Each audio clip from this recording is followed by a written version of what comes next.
بہت پہلے کی بات ہے، کسی مقام پر ایک آدمی رہا کرتا تھا۔ وہ آدمی نہ بہت زیادہ امیر تھا اور نہ غریب۔ اس کے 3 نوجوان بیٹے تھے۔ بیٹے بہت خوبصورت اور سنجیلے جوان تھے، لکھنا پڑھنا سیکھ گئے تھے، بہت ہوشیار اور سمجھدار تھے، اچھے لوگوں کے ہمیشہ قریب بیٹھتے اور برے لوگوں سے ہمیشہ دور رہتے تھے۔ سب سے بڑے بھائی نصر کی عمر 21 سال کی تھی اور منجلے بھائی نوروز کی عمر 18 سال کی اور سب سے چھوٹے بھائی نادر کی عمر 16 سال کی۔ ایک دن ان کے باپ نے ان تینوں کو اپنے پاس بلایا اور لاڈ پیار کرنے کے بعد کہا، میرے پیارے بیٹو، میرے مرنے کے بعد تمہارے پاس جو مال رہ جائے گا وہ زیادہ دن نہیں چل سکے گا۔ میں جتنا تمہارے لیے کر سکتا تھا میں نے وہ کیا، تم مجھ سے زیادہ کی امید نہ رکھو۔ میں نے تمہیں 3 گن دیے ہیں۔ پہلا یہ کہ تم لوگوں کو صحت مند اور طاقتور بنایا، اور دوسرا یہ کہ تم لوگوں کو ہتھیار سے کام لینا سکھایا اور تم لوگ ماہر سپاہی بن گئے، اور تیسرا یہ کہ کسی سے نہیں ڈرنا چاہیے، جس سے تم بہادر بن گئے۔ اور اب میں تمہیں 3 نصیحتیں کرتا ہوں، ان کو سن لو اور ہمیشہ یاد رکھو۔ ہمیشہ ایماندار بنے رہو، ہمیشہ پریشانی سے دور رہو گے، محنت سے جینا چراؤ، آرام اور سکھ سے جیو گے، اور شیخینہ بگارا کرو۔ تم لوگوں کو شرمانا نہیں پڑے گا، باقی سب کی فکر تم خود کرو۔ میں نے تمہارے لیے 3 گھوڑے تیار کر رکھے ہیں، کالا، بھورا اور خاکی رنگ کا۔ تمہارے تھیلوں میں اتنی خوراک بھر دی ہے جو 1 ہفتے کے لیے کافی ہوگی۔ اب تم سفر کے لیے روانہ ہو جاؤ، دنیا میں گھومو پھرو۔ جب تک دنیا کو نہیں دیکھو گے تب تک تم آدمی نہیں بن سکو گے۔ جاؤ اور اپنی قسمت آزماؤ۔ سفر بخیر میرے بیٹو۔ باپ نے اتنا کہا اور اٹھ کر وہاں سے چلا گیا۔ تینوں بھائی سفر کی تیاری کرنے لگے اور اگلا دن چڑھتے ہی وہ سفر پر روانہ ہو گئے اور دن بھر سفر کرتے رہے اور اپنے گھر سے بہت دور نکل گئے۔ شام ہوئی تو وہ ایک جگہ آرام کرنے کے لیے رکے۔ وہ اپنے گھوڑوں سے اترے، کھانا کھایا اور سونے کی تیاری کرنے لگے۔ وہ مقام بہت ویران اور سنسان تھا۔ تینوں بھائیوں نے سوچا کہ یہاں پر ممکن نہیں کہ ہم تینوں ایک ساتھ سو جائیں۔ انہوں نے فیصلہ کیا کہ تینوں بھائی رات کو 1 حصوں میں بانٹ لے اور 1 کر کے پہرا دے۔ انہوں نے ایسا ہی کیا۔ سب سے پہلے سب سے بڑا بھائی نصر پہرا دینے لگا اور باقی 2 دوسرے لیٹ کر سو گئے۔ نصر کافی دیر بیٹھا تلوار سے کھیلتا رہا، اپنے بھائیوں کی حفاظت کرتا رہا۔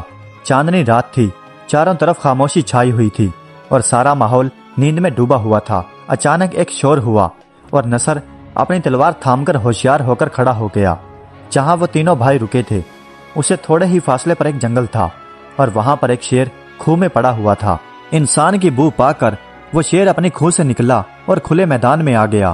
نصر نے جب شیر کو دیکھا تو نہ وہ ڈرا اور نہ گھبرایا۔ اسے اس بات کا یقین تھا کہ وہ شیر کا مقابلہ کر لے گا، لیکن اسے اپنے بھائیوں کی نیند کی فکر تھی۔ وہ ایک طرف دوڑا اور شیر نے اس کا پیچھا کیا۔ تھوڑی دور جا کر نصر نے پیچھے مڑتے ہوئے شیر کے پنجے پر تلوار ماری۔ زخمی شیر دہاڑتا ہوا اس پر لپکا۔ نصر پیچھے ہٹ گیا اور اپنی تلوار سے شیر کے بائیں پنجے پر بھرپور وار کیا اور شیر ایک بار پھر اپنی ساری طاقت جمع کر کر بہادر پر ٹوٹ پڑا، لیکن نصر اسے پھر ترا دے گیا اور اس بار اس نے پورے زور کے ساتھ شیر کے سر پر تلوار ماری۔ شیر وہیں پر گر گیا اور فوراً مر گیا۔ نصر نے شیر کے چمڑے کا ایک ٹکڑا کاٹ لیا اور اپنے کرتے کے اندر کمر سے باندھ لیا، اور پھر وہ اپنے بھائیوں کے پاس یوں آ کر بیٹھ گیا جیسے کچھ ہوا ہی نہ ہو۔ تھوڑی دیر بعد نصر کی پہرے داری کا وقت ختم ہو گیا۔ وہ سونے لگا اور پھر نوروز پہرا دینے لگا۔ اس کا پہرا بغیر کسی حادثے کے بیت گیا۔ پھر اس کے بعد تیسرے بھائی نادر کی باری آئی۔ اس کی باری میں بھی کوئی ایسی ویسی بات نہ ہوئی اور پوری رات اسی طرح سے گزر گئی۔ صبح ہوئی تو وہ تینوں بھائی اپنے گھوڑوں پر سوار ہو کر آگے چل پڑے اور وہ پورا دن چلتے رہے اور ایک لمبا سفر طے کیا۔ سورج ڈوبتے تک وہ ایک بڑے سے پہاڑ کے سامنے پہنچے۔ اس پہاڑ کے دامن میں ایک بڑا سا درخت اگا ہوا تھا۔ اس کے نیچے ایک چشمہ تھا۔ بھائیوں نے اسی چشمے کے قریب رات گزارنے کا فیصلہ کیا۔ اس چشمے کے قریب ایک غار تھا اور اس کے اندر سانپوں کا بادشاہ اجگر سلطان رہتا تھا، لیکن ان تینوں بھائیوں کو اس کے بارے میں کچھ بھی عطا پتہ نہیں تھا۔ انہوں نے اپنے گھوڑوں کو پانی پلایا اور درخت سے باندھ کر انہیں صاف کیا اور ان کے آگے کھانا ڈال کر خود کھانا کھانے بیٹھ گئے۔ جب انہوں نے کھانا کھا لیا تو انہوں نے خود فیصلہ کیا کہ پچھلی رات کی طرح وہ تینوں باری باری پہرا دیں گے، اور پچھلی رات کی طرح دونوں چھوٹے بھائی لیٹ کر سو گئے اور بڑا بھائی پہرا دینے لگا۔ اس کے پہرا دینے کی باری میں کوئی خاص بات نہ ہوئی۔ اب دوسرے بھائی نوروز کی پہرا دینے کی باری تھی۔ چاندنی رات تھی اور چاروں طرف سناٹا چھایا ہوا تھا، لیکن تھوڑی ہی دیر بعد اس غار کے اندر سے وہی اجدر سانپ نکلا وہ بڑا سا پھن اٹھائے پھنکارے مارتا چشمے کی طرف بڑھا، لیکن ناروز ذرا سا بھی نہیں ڈرا۔ وہ اس خیال سے کہ کہیں اس کے بھائیوں کی نیند میں خلل نہ پڑے، وہ ایک کھلے سے میدان کی طرف دوڑا۔ اجگر نے جب انسان کی بو پائی تو اس نے اس کا پیچھا کیا۔ تھوڑا دور جا کر نوروز رک گیا اور اپنی تلوار نکال کر اس ناک کی دم پر وار کیا۔ سانپ وار سے زمین پر لوٹنے لگا۔ بہادر نے دوسرا وار اس کی پیٹھ پر کیا اور تیسرے وار میں سانپ وہیں پر ختم ہو گیا۔ نوروز نے اس کی کھال کا ایک لمبا پٹا کاٹ کر کرتے کے اندر کمر سے باندھ لیا اور واپس آ کر اپنی جگہ پر ایسے بیٹھ گیا جیسے کچھ ہوا ہی نہ ہو۔ تھوڑی دیر میں اس کی پہرے داری کا وقت ختم ہو گیا اور پھر نادر کی باری آئی۔ اس کی پہرے داری بھی بخیریت گزر گئی۔ صبح ہوتے ہی وہ تینوں بھائی گھوڑوں پر سوار ہوئے اور اگلا دن بھی وہ دن بھر چلتے رہے۔ وہ آگے بڑھتے رہے، سفر کرتے رہے۔ پہاڑوں سے گزرتے ہوئے وہ ایک ٹیلے تک جا پہنچے۔ وہیں رات بسر کرنے کا ارادہ کر کے وہیں پر ٹھہر گئے، کیونکہ آسمان میں بادل چھائے ہوئے تھے اور رات اندھیری تھی، اس لیے انہوں نے آگ جلا لی اور بیٹھ کر کھانا کھانے لگے۔ حسب معمول چھوٹے دونوں بھائی لیٹ کر سو گئے اور بڑا بھائی پہرا دینے لگا۔ اس کے بعد منجلے بھائی کی باری آئی، پھر وہ بھی لیٹ کر سو گیا اور چھوٹا بھائی نادر پہرا دینے لگا۔ پہلے چھوٹا بھائی نادر کافی دیر بیٹھا پہرا دیتا رہا۔ چاروں طرف اندھیرا تھا، کچھ بھی نظر نہیں آتا تھا، اس لیے نادر آنکھیں بند کیے اور کانوں کو کھولے بیٹھا رہا۔ کبھی کبھی وہ آنکھیں کھول کر ادھر ادھر دیکھتا اور پھر آنکھیں بند کر کر بیٹھ جاتا۔ ایک دفعہ اس نے آنکھ کھول کر دیکھا کہ آگ بجھ گئی ہے، آگ پھر سے جلانی چاہیے، اس نے سوچا۔ وہ یہ سوچ کر اس ٹیلے پر جا کر چڑھ گیا اور ادھر ادھر نظریں دوڑانے لگا کہ کہیں آگ جلتی ہوئی نظر آ جائے۔ اچانک اسے دور کہیں ایک دیا سا ٹمٹماتا ہوا دکھائی دیا۔ وہ ٹیلے سے نیچے اترا اور گھوڑے پر سوار ہو کر اس طرف چل دیا۔ وہ کافی دیر چلنے کے بعد ایک اکیلے ویران مکان کے پاس جا پہنچا۔ وہ گھوڑے سے اترا اور پنجوں کے بل چلتا ہوا اس کے قریب جا کر کھڑا ہو گیا۔ وہ کھڑکی سے اندر جھانکنے لگا۔ اندر روشنی تھی اور مکان کے بیچوں بیچ چولہے پر کھانا پک رہا تھا اور اس کے گرد تقریباً 20 آدمی بیٹھے ہوئے تھے۔ ان کے چہرے خوفناک تھے اور ان کی آنکھیں پھٹی ہوئی تھی۔ ایسا لگتا تھا جیسے وہ کوئی سازش کیے ہوئے بیٹھے ہیں، چور ڈاکو معلوم ہوتے ہیں۔ نادر نے دل میں سوچا، اگر ان کو یوں ہی چھوڑ کر چلا جاؤں تو یہ اچھے آدمی کے لیے مناسب بات نہیں ہوگی۔ چلو ہوشیاری سے کام لوں، ایسا کروں کہ ان کے بیچ رہ کر ان کی چال ڈھال کو معلوم کروں اور کچھ ایسا کروں کہ ان کو مجھ پر اعتبار ہو جائے اور موقع پا کر اپنا کام دکھا دوں۔ وہ دروازہ کھول کر مکان کے اندر داخل ہو گیا۔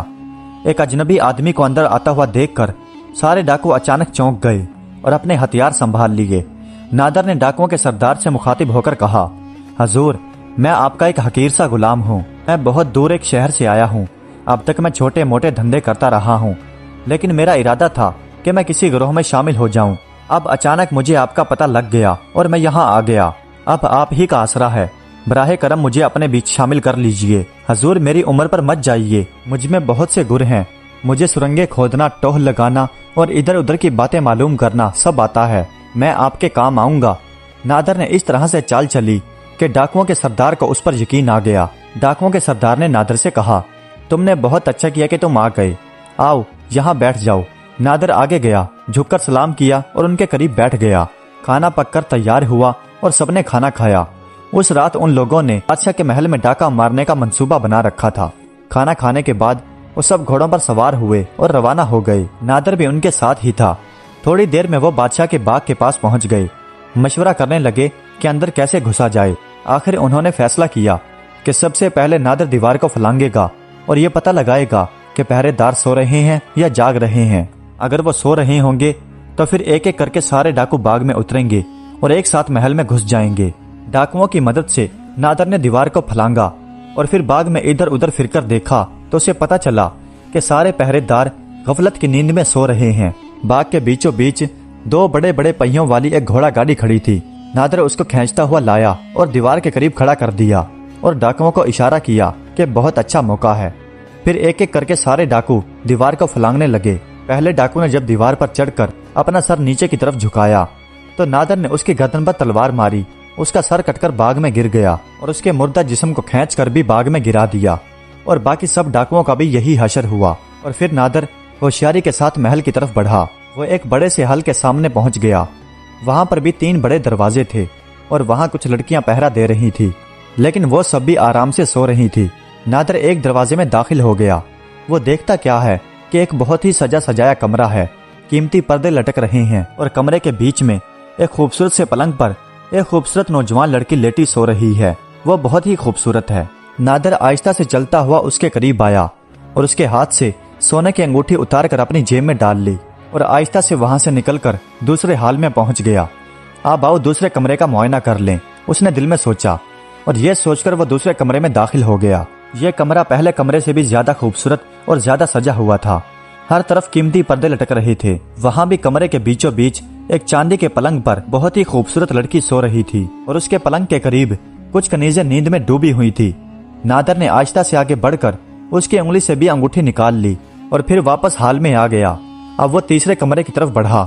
تیسرا کمرہ پہلے دو کمروں سے بھی زیادہ خوبصورت اور شاندار تھا اور اس کمرے میں بھی ایک پلنگ پر ایک نہایت خوبصورت نوجوان لڑکی سو رہی تھی۔ یہ لڑکی پہلے والی دو لڑکیوں سے بھی زیادہ خوبصورت اور حسین تھی۔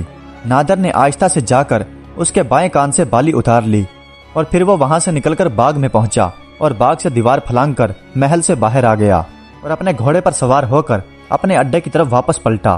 وہاں پہنچا تو اس کے دونوں بھائی ابھی بھی آرام سے سو رہے تھے۔ نادر وہیں پر بیٹھ گیا اور اپنی تلوار سے کھیلنے لگا۔ صبح ہوئی تو تینوں بھائی ناشتہ کرنے کے لیے بیٹھ گئے۔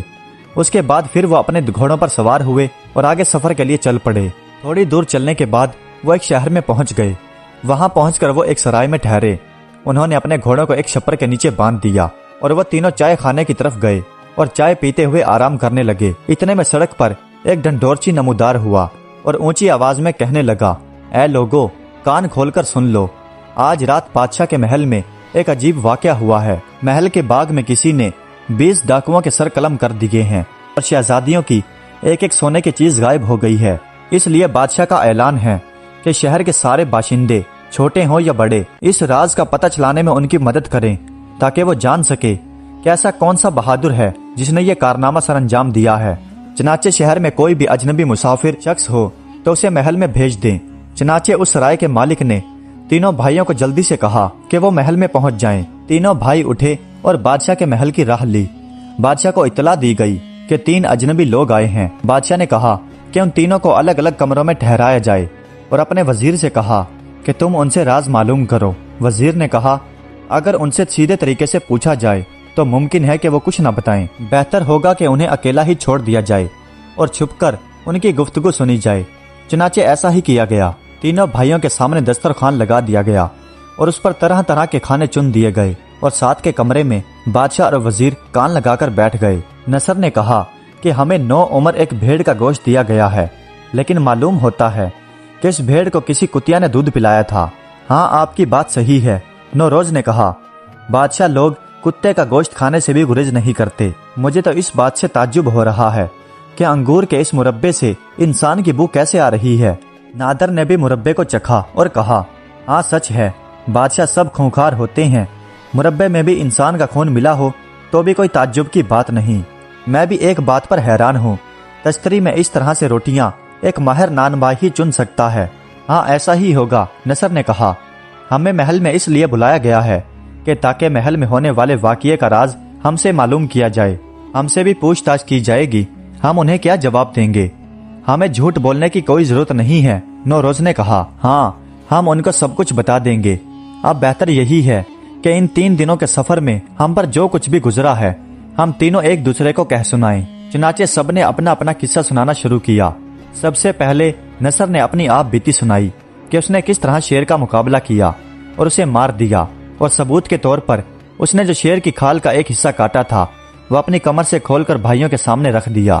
پھر نوروز نے اپنا قصہ سنایا اور پھر اس نے وہ سانپ کا ٹکڑا جس نے کاٹ کر اپنی کمر سے باندھ لیا تھا اس نے وہ کھول کر اپنے بھائیوں کے سامنے رکھ دیا۔ اب نادر کی باری آئی۔ اس نے تیسری رات والا سارا واقعہ اپنے بھائیوں کو کہہ سنایا اور جیب سے ساری چیزیں نکال کر اپنے بھائیوں کو دکھا دی جو وہ جاتے ہوئے محل سے لے گیا تھا۔ اب بادشاہ اور وزیر کے سامنے سارا راز کھل گیا، لیکن ان تینوں بھائیوں نے گوشت اور مربے کے بارے میں جو باتیں کی تھی وہ ان کی سمجھ میں نہیں آئی۔ چنانچہ بادشاہ نے سب سے پہلے اس چرواہے کو بلا بھیجا اور اس سے بلا کر پوچھا کہ سچ سچ بتا کہ تو نے کل جس بھیڑ کا گوشت بھیجا تھا اسے کسی کتیا نے دودھ پلایا تھا؟ جہاں پناہ، اگر آپ میری جان بخش دیں تو میں سچ سچ بیان کروں۔ چرواہا بولا۔ بادشاہ نے کہا، بخش دی تیری جان، لیکن سچ بتا۔ پھر چرواہا بولا، جاڑوں میں ہی جو میری بکری نے ایک میمنہ دیا تھا وہ پچھلی سردیوں میں مر گئی، مجھے میمنے پر ترس آ گیا